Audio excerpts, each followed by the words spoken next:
Question. Yeah.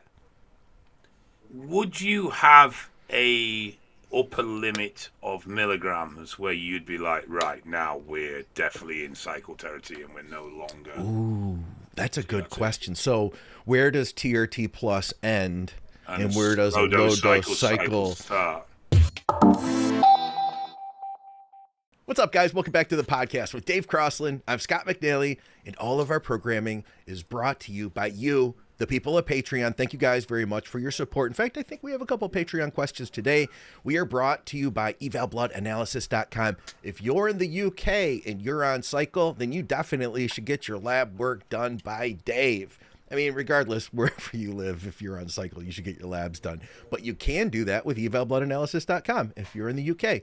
We're also brought to you by TrueNutrition.com. Use our code THINK to get 10% off everything they've got. You can get intra-workout, you can get pre-workout, you can get carbohydrates, you can get protein. Like literally, they have all your good basic bodybuilding supplements. Use our code THINK and supplementsource.ca for Canadians.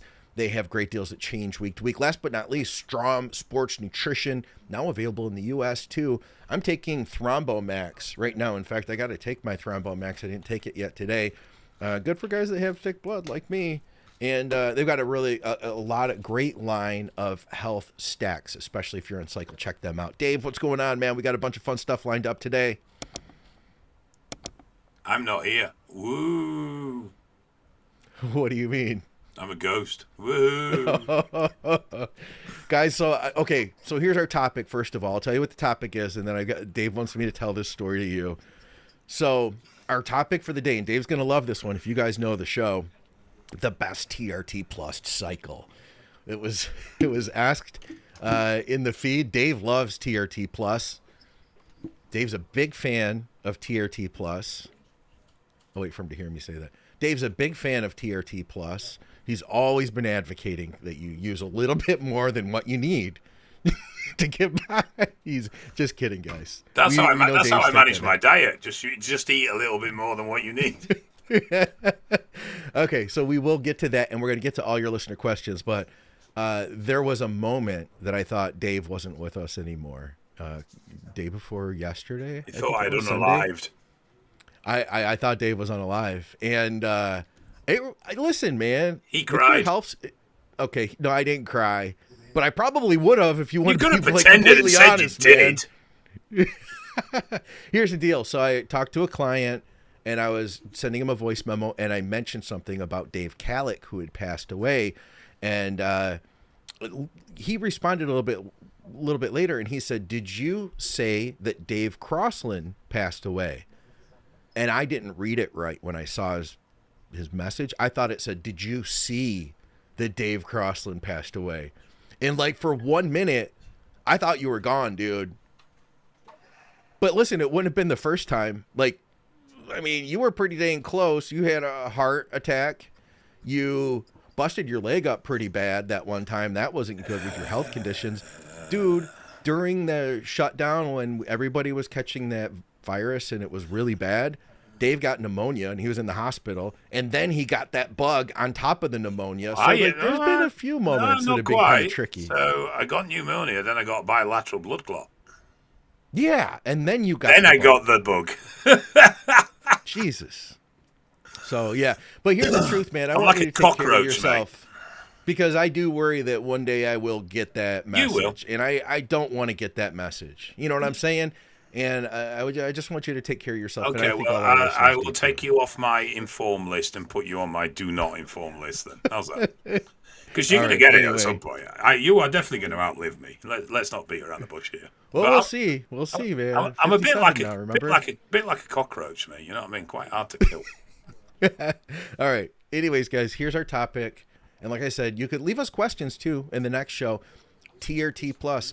Somebody had said, hey, I was hearing from somebody else, another influencer, that this is the best cycle, fill in the blank, that it was this much test with a little bit of DECA, and that if you run that as TRT Plus, especially for an aging guy, that's going to be fantastic. So I wanted to, legit, I mean, we know, Dave, first of all, TRT Plus is not TRT, right? And it's it's not something you're gonna run year round. Yes, technically, I know your point that it is a mild cycle. But let's say for a few months on, a few months off, somebody wanted to just get that little additional boost. That's our topic for the day. Putting my personal opinions to one side. It's a beer. No, it isn't. Yeah. No, it's not. It's an energy drink like you always have. Yeah, it's an energy drink. Yeah, because you're a stim junkie. It's a Celsius. It's like a. No, it's like a fruity thing, isn't it? Yeah. It's like a sparkling water with a little caffeine in it. These are good. I prefer my caffeine unmessed with personally. I like my caffeine brown and hot. Like your men. You have to lower the tone. I've been good, okay? Been really good. I've used the right words. You not have. said anything to get us turned off. Yet? Well, I've got my own IG channel turned off, so... Oh, that's not good. You have to tell me about that later, but okay. Okay, so drugs have effects, okay? This isn't going where you think it is, by the way. As someone who wants to run TRT with extra, and this is often, like you said, it's older gentlemen that are wanting a bit extra for various reasons. Your partner to that TRT would be the drug that fulfills what you want out of the extras. So for argument's sake, I'm 55-year-old, I've got a few niggles, a bit of joint pain, I want to do a TRT Plus, then yeah, I'm going to look at something like Deca. Because that, even 50 milligrams, 75 milligrams a week of Deca is definitely going to have a positive impact on my joint health. Yeah. You know, or it may be you're wanting your TRT, but you do have a few issues with estrogen on your TRT, so then you might look at TRT plus Primo, TRT plus Mast as your secondary little boost because you're wanting some estrogen control from it. So when it comes to TRT plus, I don't think there's a particular right combination. I think it's more the combination that fits what you're trying to get out of what you're wanting to do. Yeah, or what you're lacking. Like if you mentioned, like if you're older, your joints aren't that great, you know, maybe a little bit of Deca is going to be beneficial for you. Yeah, you know, or you know, if you're wanting a bit more boost on the libido, maybe a DHT base is going to be a little bit better for you. But the point with it is that I don't think there's a set partnership with running TRT plus an extra compound. Because I think it's very unique to what the individual is trying to achieve and what they need out of that combination. All I will say, I'm not going to go off on a preach, but all I will say is that obviously if you are running elevated levels, even minorly, then you just need to be a little bit more on point with checking your health markers, particularly cardiovascular. And that isn't something you're going to check through bloods. That's something where you need to annually get something like an echo. Because there is going to be an increase in stressors and downstream negatives if you're putting more anabolics in at the top end. How much is very personal and lifestyle dependent. You know, if you live like a monk and everything else is on point, probably not so much. But if you've also got a little bit of a slacker diet or a little bit of a slacker lifestyle, then a combination of negatives could result in more risks. So that's all I would say on that, rather than going off on some tangent about how much I don't like. It's the terminology I have an issue with more than the actual thing. I understand that. Yeah, if somebody owned it, if somebody just comes out and they're like, hey, I want to take more than TRT, but I don't want to do a serious big cycle, you know, full on bodybuilder cycle, what would you suggest? It's a completely and that's what we're talking about here today. Yeah. I think too, we can look at things outside of just the anabolics, right? Definitely, we could look at growth is an obvious one. Potentially, maybe, you know, a low dose of insulin if you've found that your HbA1c is running a bit high, and that's particularly prevalent with certain genetic profiles, and certain you'll find that people of Asian descent generally naturally have slightly higher HbA1cs and slightly more insulin resistant, particularly as they age. Diabetes in the Asian population is quite a problem. So there could be issues around there where you're starting to add secondary drugs in to try and help manage things like that. Yeah, there's definitely thyroid. So there's a whole Yeah. host of self-medication type setups as well. From a performance point of view, orals are going to be limited in any way, so I'd probably steer away from a TRT with an oral plus and stick to some form of injectable. Yeah, I feel like if you're adding an oral in, like you pretty much just started a cycle with low dose tests. Yeah. You know what I mean? And then, you can look at some of the peptides, the GH releases and stuff like that. Definitely are viable if you didn't want to go down the actual GH route. Or even a combo where you did a rotation between the two is something that a lot of people adopted for a period of time as well, which seemed to work quite well. If A1C's high, I would go into the GLP meds and get on some Retta. Yeah, you know, that'd be my background, little Retta in the background just to help that out. But I'm not against insulin. In fact, I think you can get a lot of like low key benefits out of say 3 units of insulin in a pre-workout setup, along with like if you're doing an intra workout, kind of just support, get a little bit more out of that nutrition than you would have otherwise, especially if you're in the growth hormone situation too. I think that all that works really nice together. And then on top of it, so let's say we have that, we're layering in 3 units of, insulin pre-workout. We've got maybe 2 to 3 units of insulin running 7 days a week, and maybe a little bit of Retta as well. We're working on a little bit of fat loss. And then you've got your TRT in with maybe an equal amount of Masteron to help to get that drier, harder look. Maybe free up some more test while you're at it, and kind of get more of that like oomph in the gym. You know what I mean? I feel like I wouldn't see that as being like a bad setup for somebody who was say like, hey, I'm going to try to get leaner this summer. I'm not really into doing a full blown cycle, but I'd like to kind of put a package together that would allow me to, get the most out of the work I'm putting in, Question. Yeah. Would you have a upper limit of milligrams where you'd be like, right now we're definitely in cycle territory and we're no longer? Ooh, that's a good question. So where does TRT Plus end and where does a low dose cycle start? I would say you've already made the definition that you would regard oral addition as being more into a cycle situation, probably more because of its limited period of use. Not only that, but like, I mean, I just feel like, are you going to get much out of like taking a microdose of Anadrol, like 5 milligrams? You know what I mean? Like 5 milligrams of Anadrol a day doesn't seem like a big oomph to me. I don't think it would be either.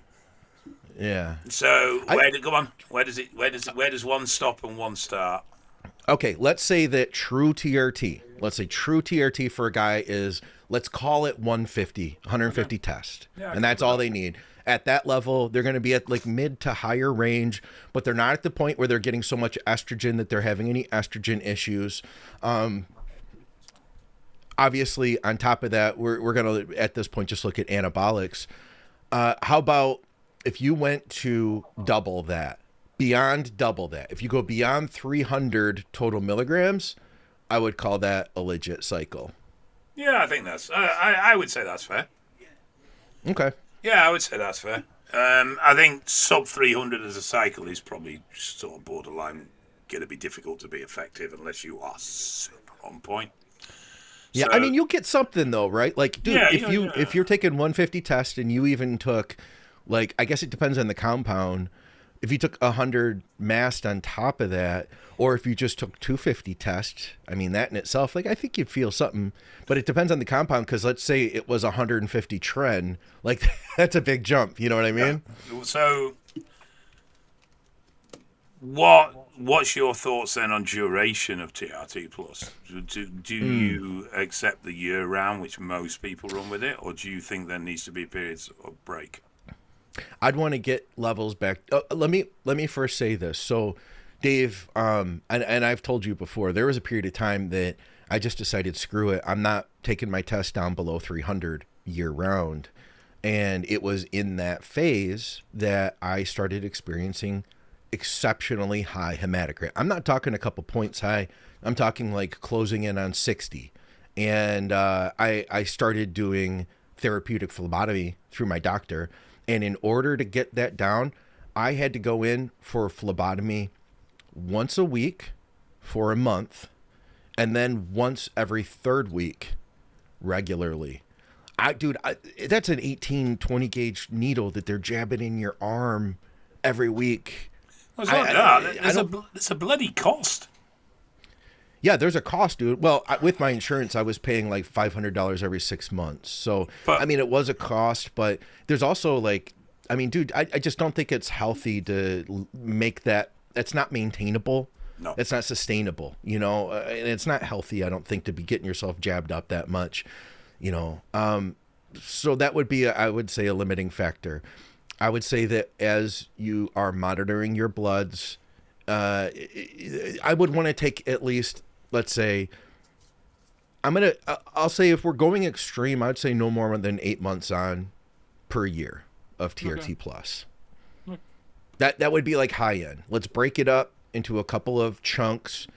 Take, 8 weeks off, 8 weeks off. And then choose the winter when you cover up to be off. Yeah. Something like that. Yeah. I don't know. You guys tell us. What do you think is the best TRT Plus cycle?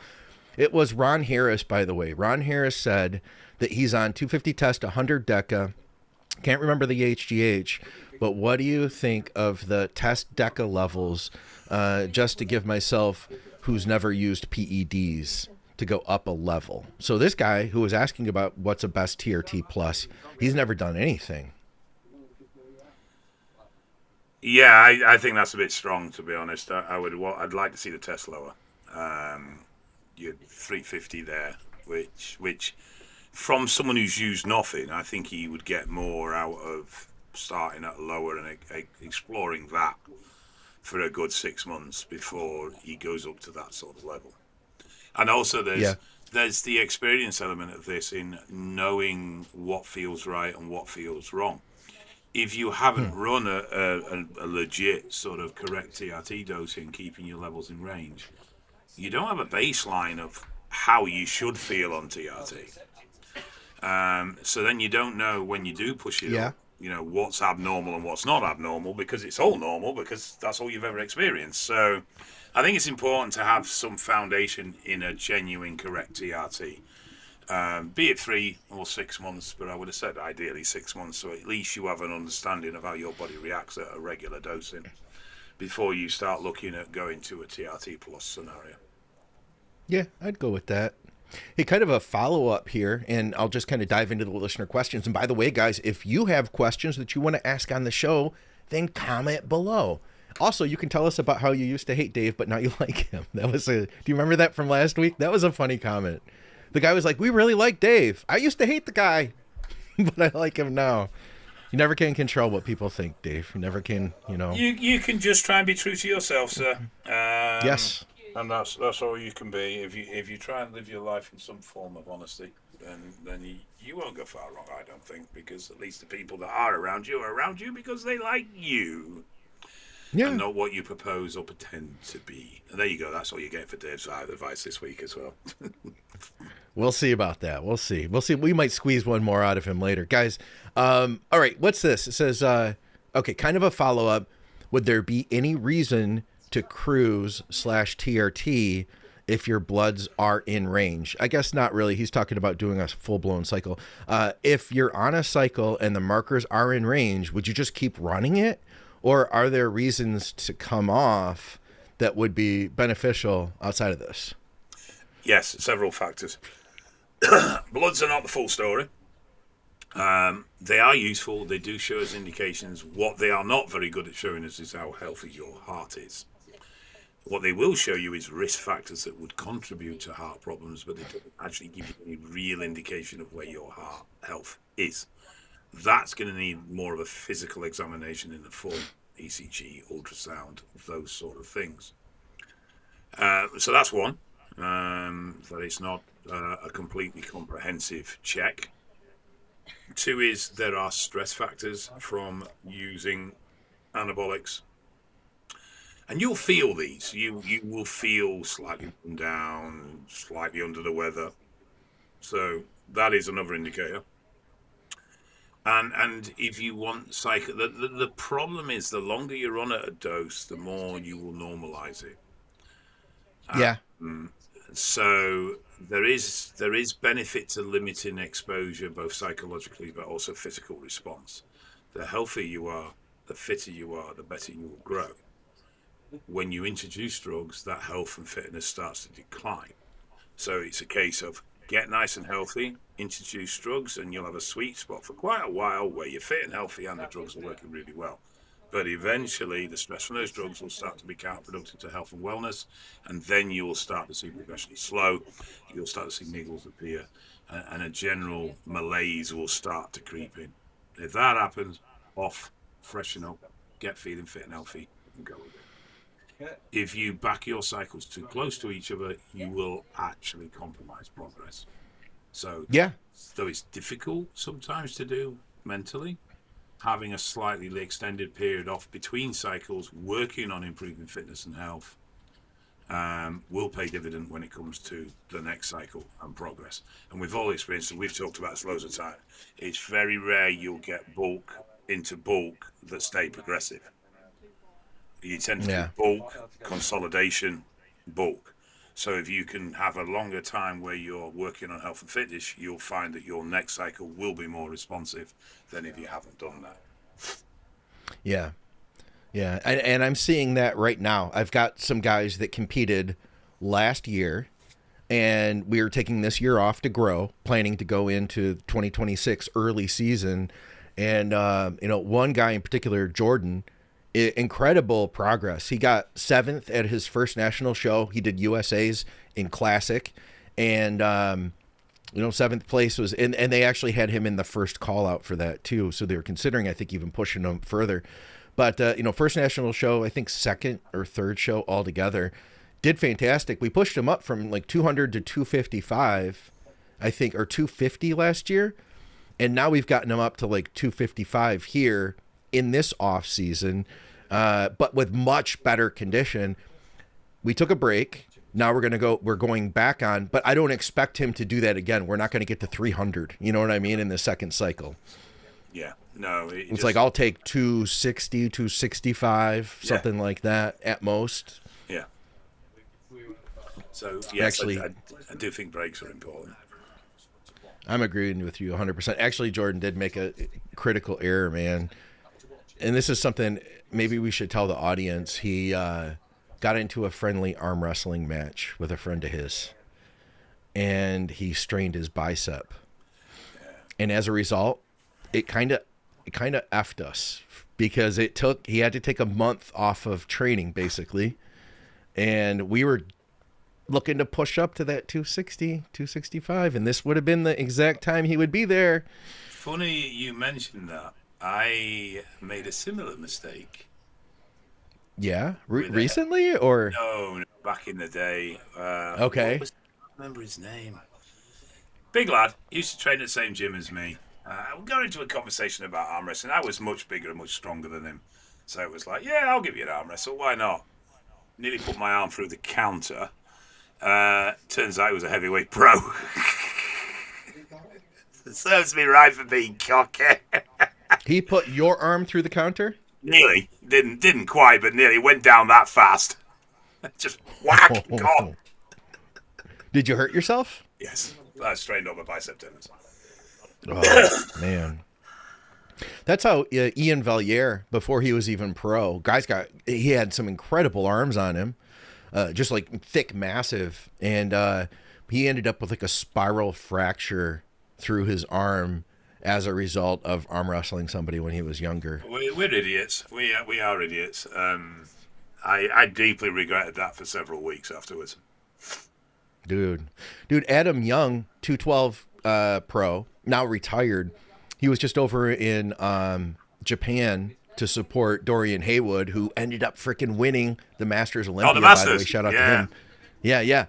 So while he was there, he was at some place where there were these sumo guys, and the sumo guys said, "Hey, we want to wrestle the big macho American bodybuilder, muscle guy." So he got into a friendly match with them, and it was just going to be for fun, right?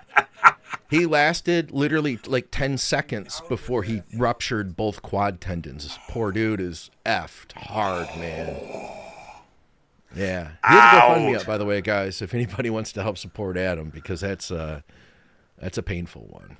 Yeah, and to be fair, it's not even him showboating, is it? They requested it, and I don't think there's many of us that would have turned it down, because I had a lot of the experience of wrestling with a real sumo wrestler.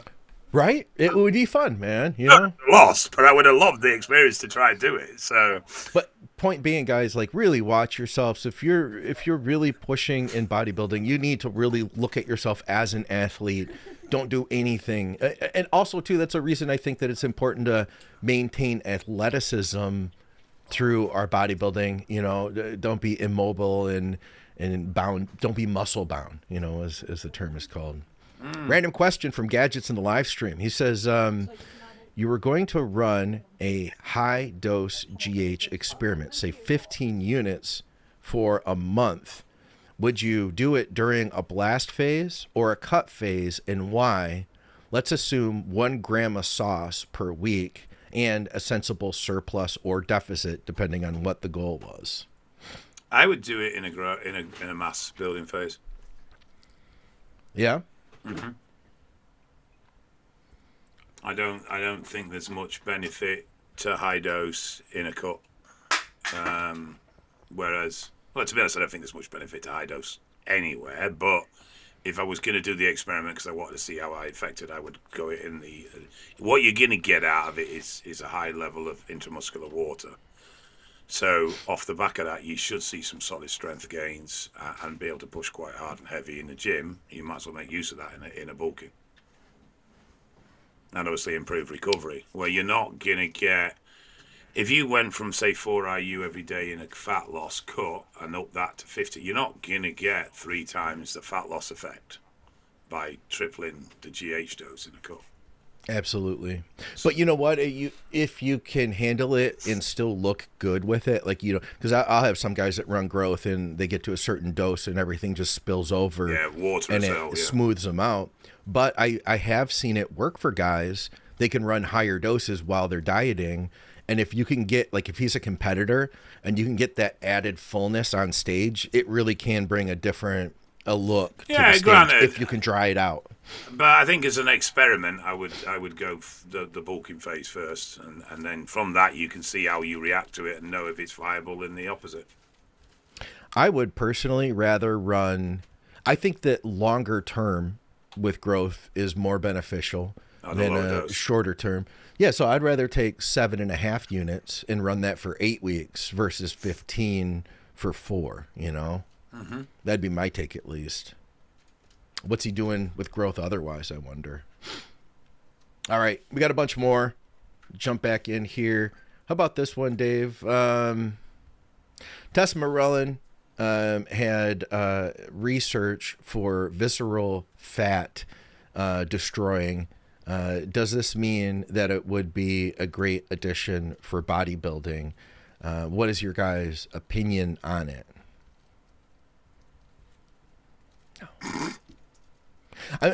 I told him this, Dave. I said, I've always thought to go with actual GH, and I've never heard of any high-level guys that swear by it, but I'm open to hear feedback from any highly experienced people who have done extensive cutting on growth hormone and extensive cutting on tesamorelin. And then from there, I would love to hear feedback from somebody who is highly experienced with both at a higher level, who, because I can't just, you know what I mean? I can't just take somebody's word off Reddit who's like, oh yeah, bro, I used it and I got in great shape. It's like, well, I think, compare that to growth. Yeah, I mean, I think that's the problem in it. There are people that have used it and got into great shape. Doesn't necessarily mean it's the drug that got them in great shape. I also think a lot depends on availability of what is available to you, be it through financial restrictions or just availability of drugs. So, you know, if you've got a choice of that or nothing, yes, that's going to be more effective. If you've got a choice of that or GH, no, I'd go to GH. So it's not useless, but comparatively, it isn't going to be the same. Doesn't mean it won't help, doesn't mean you can't get something out of it. You can. but don't expect miracles. And you see this the same with like peptides. I get messages about what peptides can take to grow muscle mass. Yeah, the list is very short and not very effective. But as long as you adjust your expectations to that, then crack on. Crack on, guys. From Brad. He says, is there... Okay, so last week we did the like mixing of orals topic, orals, lower dose of multiple orals stacked. He says, is there really much point in using orals if you're an average gym bro? Injectables are generally more healthy, I'm using my hand in air quotes, and could do nearly anything that orals can do anyway. Am I wrong? Yeah, you are slightly wrong. But he's slightly right, too. You know what I'm saying? Yeah, exactly. Yes, there is a valid point. There are certain things that orals can be very useful from. Apart from getting the injectable version of that oral, which is a different conversation. There isn't an injectable that's going to be comparable to, say, 50 milligrams of Oxy pre-workout. There isn't really an injectable that's probably going to stack against Winstrol 5 days out from a show. But hey, listen, he's not doing a show. I'm just saying. He's average gym bro, So I'm with him, man. I'm like, average gym bro, like get on your test plus additional anabolic compound or whatever you're trying to do, test in DHT or test in EQ and like do what you're gonna do, man. Bust it out with the diet, train hard, and like realistically, I think you can do all that without an oral. Isn't quote unquote average gym bro. Oh, I don't think they're necessary in the slightest. I definitely think you could go your whole cyclitic life without ever touching one. Yeah. But I don't think they're a waste either. I think they just offer an alternative route. So it's really down to the individual at the end of the day. But I wouldn't say they're a waste. But yeah, I think he's saying not a waste as much as like, is it worth the added stress that an oral is going to cause when you can already do most of the same thing without them as an average gym bro that's probably, just looking to grow as much muscle as they can, get lean in the summer or whatever,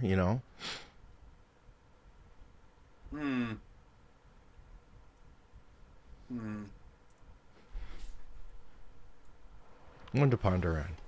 How about this one, Dave? Think big bodybuilding. He says, hey, we're going into a bulking season. Oh, we answered a question for him last week, too. So you're lucky. You're getting 2 in a row. As we approach, what are some good stacks? Also, how should we approach it? Eat everything we can, dirty bulk or clean bulk? Be really interested to hear what old Dave would say, considering that he ate 3 kilos of rice per day, and him being like me, we like to eat. Also, while bulking with supplements, what supplements should we take depending on the stack? And there's a shameless plug in there. Love you guys. Keep up the awesome conversation. So he basically wants us to design everything for him. His diet, his gear, and his supplementation. All here, Dave. And he says we. So I feel like he might have a coach or something too. Should his coach be doing all this? Don't agree with dirty bulks. I think it's bullshit. Yeah. Shit in, shit out. Simple as that. Don't use... if you want to eat crap, that's your choice, but don't wrap it up in something that it's not. You just want to eat crap. There's no advantage to a dirty bulk. There's no reason for a dirty bulk. Your body wants quality nutrition. And the better quality nutrition you put in, the better performance you could get. And this is very true of just baseline foods. I've noticed with going to different countries, eating a local diet, that there's a definite difference with how I feel, because the quality of the ingredients that I'm being exposed to, be sometimes positive, sometimes negative. So, quality of food does count, and there is no bulk cycle-wise, depends on your experience, depends on where you are, depends on what you've done before. Yeah, absolutely. Sup-wise, you want to look after your lipids, you want to look after your blood thickness, you want to look after your blood pressure, if any of those are factors, and that will all depend on the drugs you choose and you as an individual. Fit D would be a baseline, creatine would be a baseline. I always get those two words mixed up. Probably a Fit C and a B complex, like I said, lipid support already. But that would be my basic structure around supplements. And then from there, it starts looking at what's specific to you as an individual. Yeah, I'd go with that. It's hard to give him that specific advice on the gear and even the supplements, but I think... Or you could stop being a cheap twat and pay Scott, and he'll write it all out for you. Or you could pay Dave. He'll write it all out for you, too. No, I don't want to do it. you can have it. Oh, here's a fun one. He says... can y'all discuss using compounds with no esters? My source has a Tren test no ester as a pre-workout, and it's supposed to be in and out of your system within 4 to 6 hours compared to using Tren Ace. So first of all, what's all available with no ester? Of course, test, of course, Tren. Is there any other injectables? Is there like an equipoise no ester, I wonder? Not that I'm aware of. Deca no ester? Not that I'm aware of. Maybe like, I wouldn't want that anymore. No, I don't see any reason for them either, to be honest. Yeah. As a pre-workout, a test no ester or a Tren no ester definitely has an impact. From a point of view of performance within the workout, yes, they're going to be positive. From a point of view of sustained growth, not so much. So when you use no ester drugs pre-workout, what you're doing is boosting your ability within the gym. So you're going to be stronger and perform slightly better. But your growth is coming in your recovery period. Now, if you are only using a no ester, you've got no anabolic action in your recovery period. Yeah. And potentially suppression to some extent, depending on how high doses are, where you are with natural levels and all this sort of crap. So... a useful tool for boosting strength and performance, not a particularly productive tool for recovery and overall sustained growth.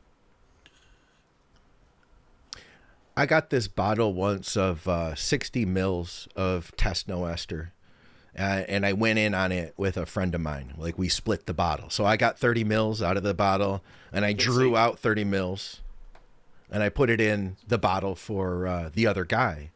And lo and behold, I loved it. The other guy, he was like, I didn't really notice anything. Like, I couldn't tell. Yeah, I was like that with M-Tren. M-Tren did sod all to me. My take is that it's going to be individual, just based off of that experience, and then also hearing other people say, like, I never really got much out of test no ester. I love test no ester. I thought it was great. In fact, I had a blend that was test no ester with D-ball. And that was my favorite. You like injectable Eval, don't you? In fact, I might have one bottle of that I've saved for about 8 years now, sitting in my box, that one day I'll break that out when I'm 70, Dave. Take it on my birthday. So 2030 then? Yeah, no, 2027. Yeah. Almost there. Actually, my birthday's coming up. It's going to be in another week or so. What are you going to get me? A signed photo. Signed photo of who? Me. Oh, yes. I can't. And I'm going to be like that. Are you for real? I would hang that up. If you would get that, if you would do that, I would hang that up. I'll even do it topless. I would hang that up right next to this. I'd have a little area on my wall. It's just like a but you haven't even hung that up. You've thrown it on the floor. Throwing it on the floor. No, I have it set up. This is set up in my office. I have a few pictures because I don't want to have this wall. You know, like I've got a couple things on the wall, but I have it set up. It's right over here on my bookshelf. It sits on my bookshelf. Because you have no books. All right. Yeah, I'm with you on the test no ester and Tren no ester thing, man. Let's see what else we have here. Oh, just a comment. He says, just spoke to Dave on the telephone with a question about my TRT.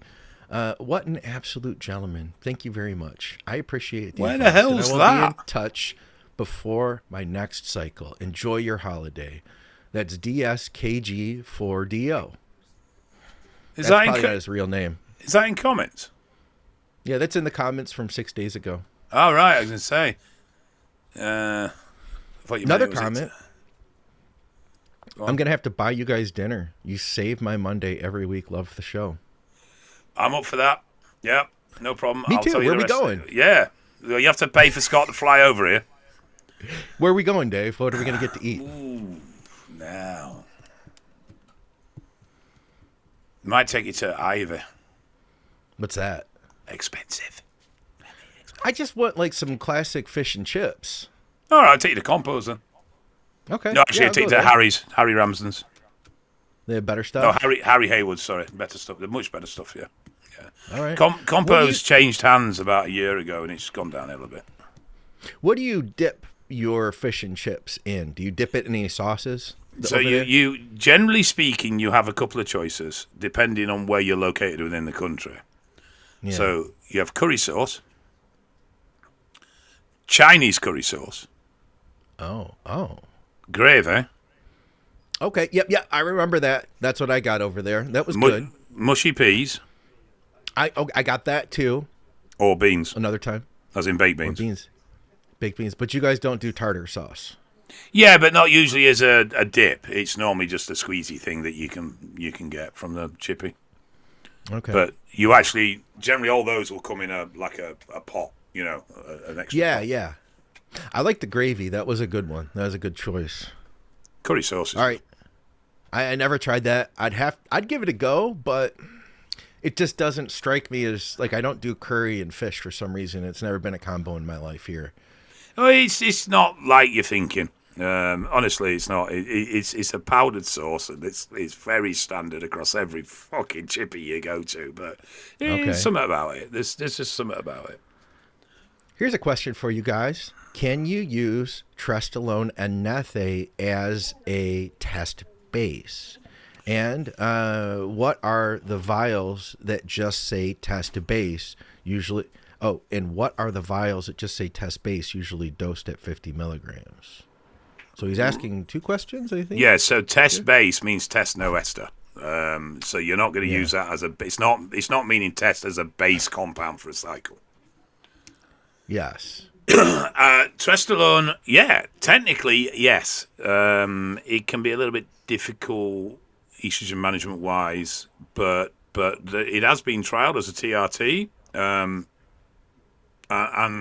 I believe went quite well. Yeah, I mean, it's probably a little bit more complex to do from a point of view of managing side effects. But it is viable. It would work. I wonder. Yeah, I don't know how I'd feel about that. But hey, I think, just because something's technically possible doesn't mean it's actually sensible to do. I can't see why I would want to run Ment as a base. yeah. Not only that, it's not usually the easiest compound to get hold of. Do you know this Dan? Yes, I know, Dan Dan. said, worth a mention, Dave looked like he had lost quite a bit of weight and noticeably looked very healthy when he popped over last week.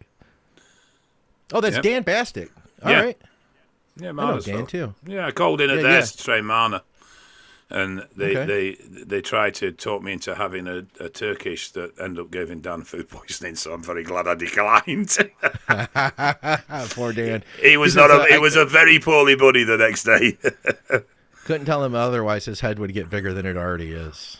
And I've got a huge melon. Yeah. That's good, man. I'm glad to hear that Dan's doing good outside of getting sick. Did you know that Blunt Force Tanya Miller, she doesn't like Celsius? I don't know why, man. It's a really good, just light, airy, like carbonated, like sparkling water is what it tastes like.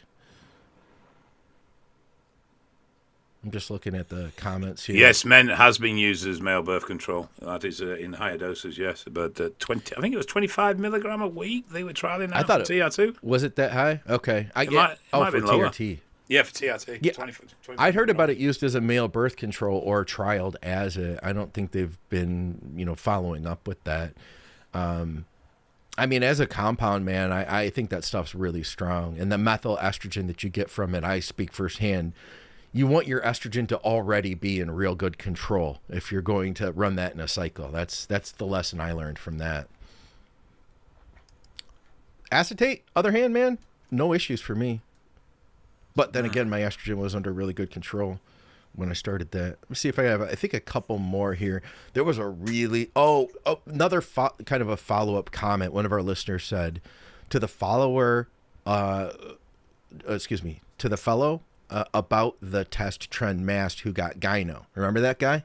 Yeah. He added in the trend, then he got gyno. He said, maybe the Mast is fake, brother.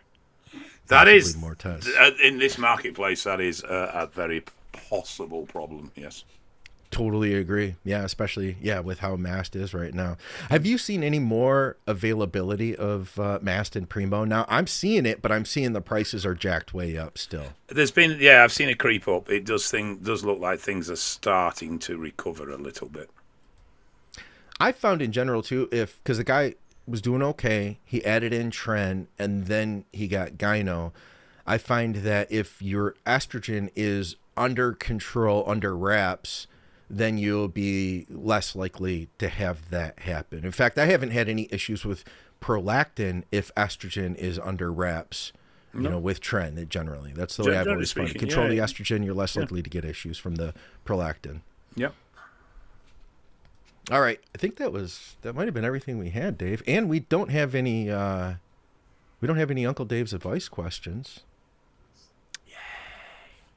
How was your trip, though? Did you have fun? Yeah, it was good. I'm looking through the comments, too. It was a bit long. But we were ready for getting home when we came home. It was very hot. But we were in an area of France near a town called Chalou, which was where Richard the Lionheart died. Okay. And he was shot by a kid. Oh, no kidding. It was war, but he was actually a young kid that was fighting that shot an arrow, just happened to a crossbow, and just happened to hit him. More bad luck than actual good marksmanship. But we went to the castle where he died. We went to a large Roman baths complex, which apparently is one of the most well-preserved and largest outside of Rome. God knows if that's true. I just read the bump that came with it. That was quite impressive, actually, that. And then we went to this, I had to word this properly, just from a point of view of upsetting potential people. So there was 2 villages near where we were, or towns. Aldores, I think, was one, and then there was another one. Now, Orador Glen. Okay. Orador Dave's wife remembers. Thank you, prompter. Dave's wife remembers, so she that's the way I am too. Yeah, Orador like, where do we go, honey? Yeah. So, Orador Severes was a resistance town. One of the resistance from that town killed a German officer, I believe an SS officer, to be precise. Oh. So the SS took revenge, but they hit the other town with a similar name. Yeah. They slaughtered the whole town. I think it was 641 men, women, and children.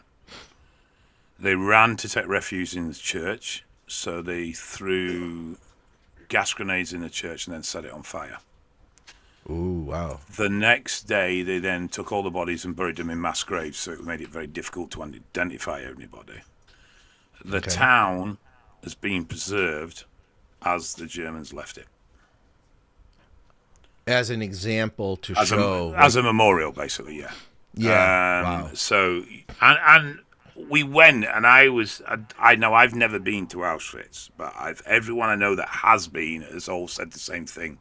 It's horrible. It feels horrible. It feels like death. It feels super oppressing. It's just a really not nice place to be. And you feel very uncomfortable being there.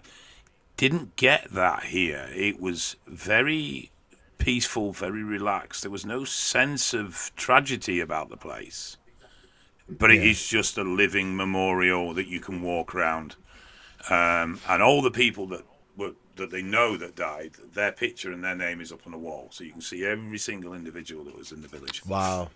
They do that kind of thing at some random buildings in Germany, where you'll see like when I was in Cologne, everything is redone. Like almost the whole city, Dave, outside of the cathedral, was leveled. So like everything is new buildings in Cologne.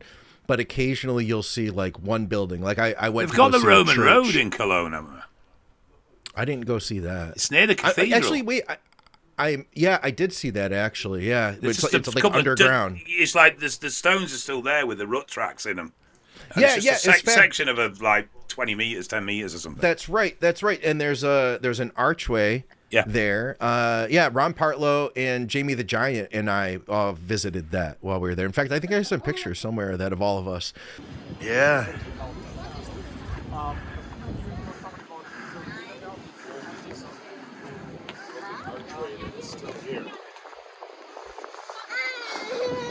How old do you think this is, Ron?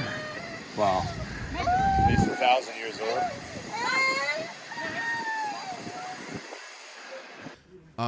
But they'll have like one. They'll be like everything's new, but they'll have like one church that is still just like wrecked. All the bullet holes and all of that, roof caved in, and they leave that as a reminder of the tragedy of war. Yeah, I mean it was a very interesting place. Obviously, and it was blistering hot. It was 44, 45 at its hottest for us. Okay. So we were melting. It's like almost 100. Over. Is it? That's hot. Over. Yeah, it was hot. Hey, I did find one more. I almost skipped this because it's like a huge paragraph, and I'm not going to read the whole thing. But I kind of deciphered what he's saying here. First, he does say, "Hey, Dave and Scott love the show and have learned so much. I'd like your opinion, advice, and input." He says, "For a little context, the past 3 years, I've grown from 400 pounds to 218, loose skin everywhere, meal prepping and exercising mainly." He says, "Recently had my blood work done. Everything was great. Test was 621 nanograms per deciliter. Estradiol was 27, with everything near center in the normal range, aside from slightly low HDL at 38. It's not bad. You can still work on that. Instituted omegas and some healthy fats. He says, I am now 2 weeks into pinning 200 milligrams of Test CE blend, and I plan to run this for 10 to 12 weeks. I have been considering adding another compound at week 6 if my blood work comes back good. The primary options I was considering were Anavar T-ball, Tren E, or Mast E.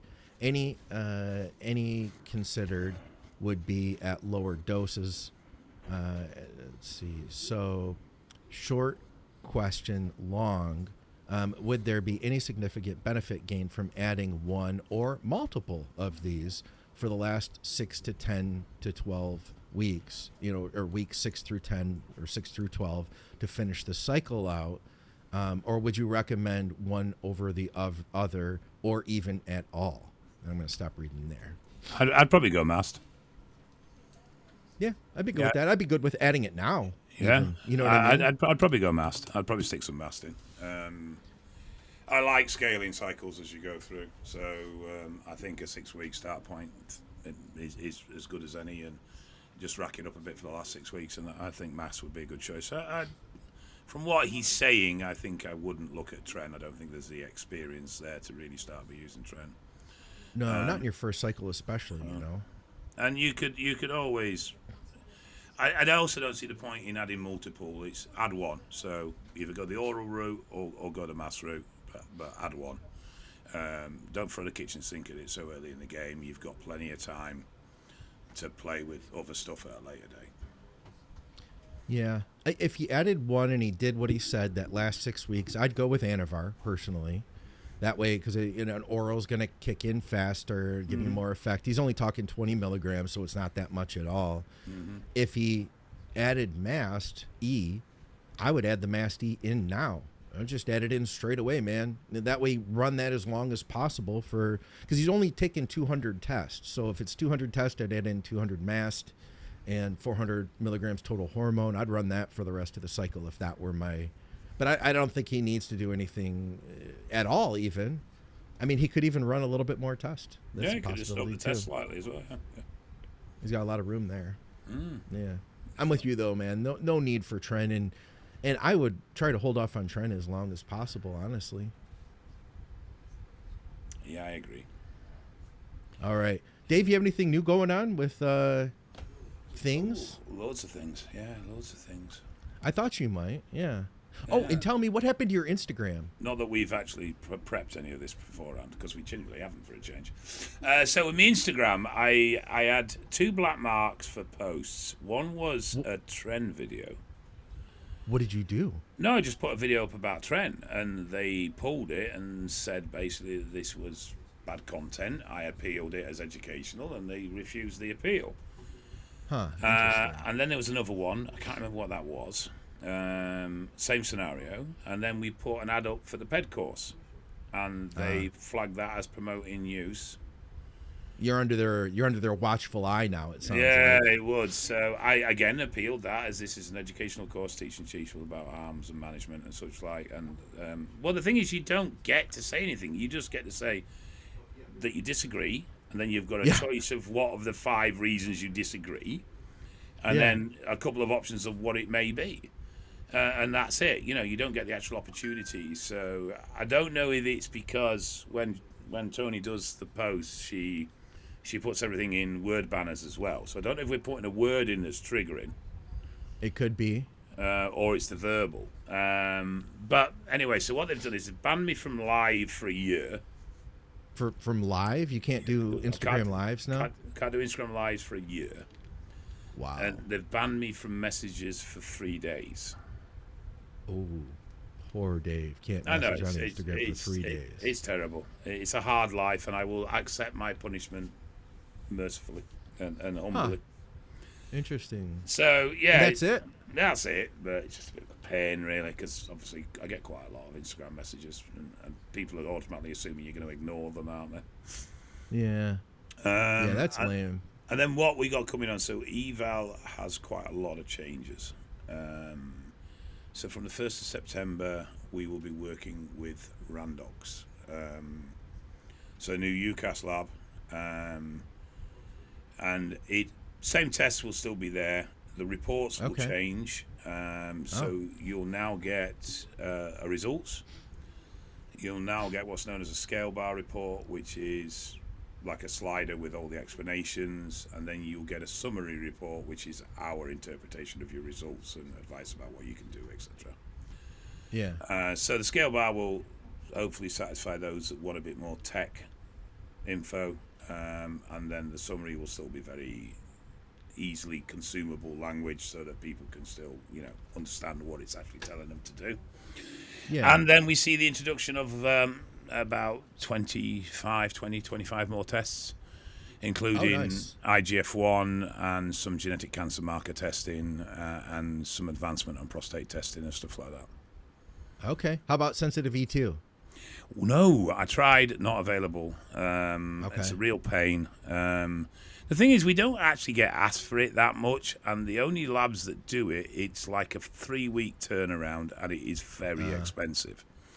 Wow. So there just isn't the demand for the labs to do it at a cost-effective price, which is annoying, but it is what it is.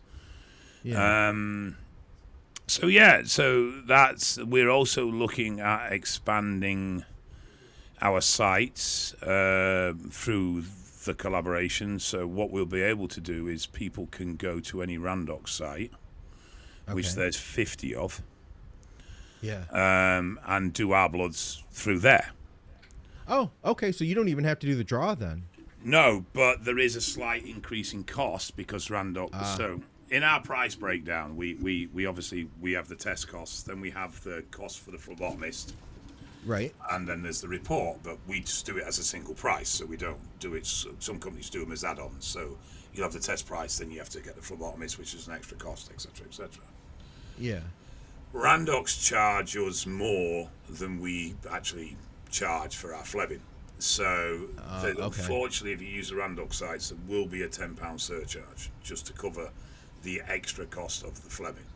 But that's it. And then we're also looking at postal as well.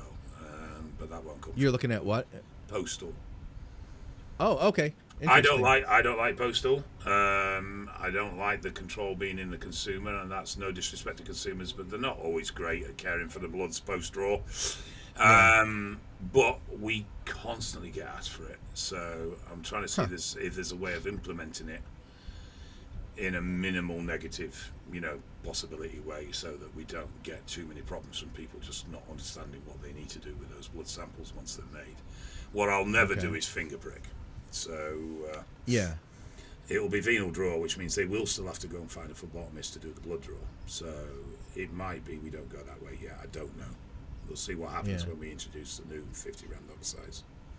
And you got a new PEDS course coming up? PED course starting probably the first Thursday in September. I'm actually sorting out the dates today and tomorrow. Okay, so reach out to Dave, and they can't hit you up on it. Well, by the time they see this on Monday, they'll be able to message you on Instagram. Unless I do something else wrong, yes. Yeah, unless Dave screws up again. Hey, are you Instagram verified? I've no idea. Okay, do you have the blue check mark? I don't know. I'll have a look. Yeah, let's see. Does that help at all? Move on with your day. I mean, I feel like it might. It does help you to recover your account if you get your account taken. I don't think I am. Okay, well, maybe that would be something. Well, too late now. You already kind of got in trouble there. Yeah, I don't think so. Oh, I see you have... Do you have two? You have two accounts? I see Dave's Gym Tips. No, that's not me. I don't think it is. Dave's Gym Tips. And it's got, like, current clients. When's your latest post from? It looks like it's your clients. Oh, is that Better You? Is that linked to Better You? No, it's actually not you. It's linked to us. Hi. I'll send this to you, man. Somebody is faking you. They've got your profile, and it's called Dave's Gym Tips. And it says, fitness coach with over 25 years experience in the world of bodybuilding and PED use, Crosland harm reduction services, drugs and stuff linked below, the podcast linked below, and then it's got a link to a website that's not yours. So they just copied my profile, basically. Yeah, and it's got all your content too. There's a video of me and you together. We should report these guys. Yeah, send me a link. We've got a bunch of stuff like that. I've had people impersonating me and selling gear, and me showing up on gear pages and all that, man. And you would think it was mine based off of like just this. It's like, oh, Dave's got a gear site here, huh? That's what it looks like. Anyway, we appreciate everybody tuning in. I'll text it to you after the show. I don't want to get too specific on the podcast. You know what I'm saying? Yeah. Guys, we appreciate you tuning in to another episode. Reach out to Dave to get involved with the PEDS education course and, of course, for coaching. And you can reach out to me, McNallyDiets@gmail.com. Thank you to our advertisers, Strom Sports Nutrition, TrueNutrition.com. Use our code ThinkSupplementSource.ca for Canadians. Patreon, you guys are awesome. And Eval, BloodAnalysis.com.